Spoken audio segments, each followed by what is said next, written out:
like everybody's looking for something to sell. Ultimately, you're trying to sell something, whether it's a service or a product, and you're trying to find a way to turn an invoice into revenue. So it's a relatively simple process, but the trick is to find something or a service that somebody actually wants. The truth is you need to be able to engage your audience no matter how you talk to them. And you've got to be able to do that whether you've got a product on the shelf, and you've got to be able to engage people if you're on social media, and you've also got to be able to engage people if you're selling directly door to door. You really just need to go and get in the room with your customer and actually start talking to them about what they're trying to achieve and what they're struggling with. Because if you can solve what they're struggling with, then you have a value proposition. So you really want to look at like the desirability. Is there a pain point there? Are you creating a solution that is going to like serve that pain point?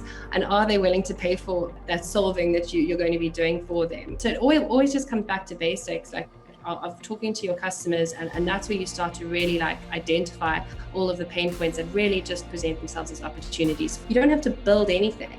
You can put your concept together in a brochure and go and sit with your customers and ask them, like, what do you think about this? Do you think this is something that would be interesting to you? If 5 out of 5 of them are like, I'm never going to use this, then there's no point building it. You need to go back to the drawing board. The best way to actually start learning whether there are pain points for you to solve is to get out of the door and go and talk to the people that you potentially want to be solving problems for.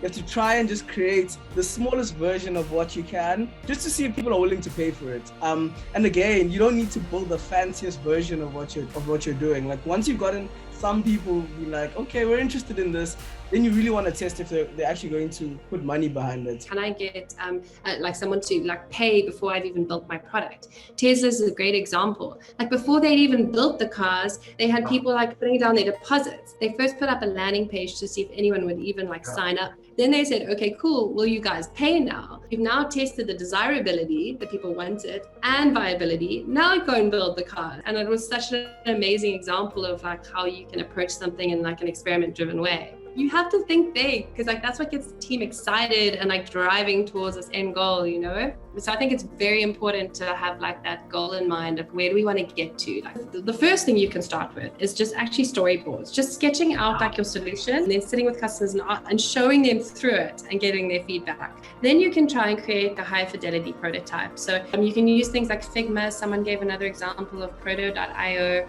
There are a lot of these amazing pieces of software where you can actually create like a clickable prototype. So they open it up on their phone and it looks like an app, but you want to be sitting there with them. You want to be asking them to talk to you. So those are kind of a few different examples that you can use for, I guess, digital products. So you really want to work on something you enjoy.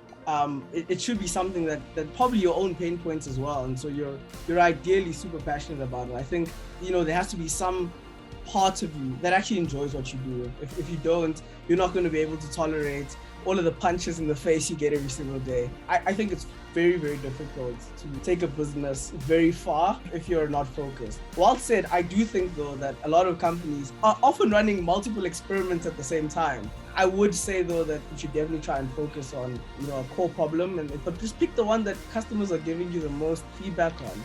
You maybe do want to research each one of them and try and do some light validation on each to try and figure out which one is worth giving all your energy. So if you have 3 ideas, there are some easy like metrics that you can use to help size the different opportunities. How big is the market? How many competitors are there? You go and speak to a few customers just to do some light validation, basic questions that you can just create like a matrix for yourself to kind of like say, okay, cool, this is probably the one I should go with first. I think negative feedback is super important. It brings you back down to earth. It reminds you, I guess, of what are the key things you need to get right, because we're not going to get everything right. And negative feedback oftentimes is the most honest. So yeah, what you really want to do is try and extract, you want to put feelings aside and try to extract from it what's the key lesson you can take from it and how you can improve.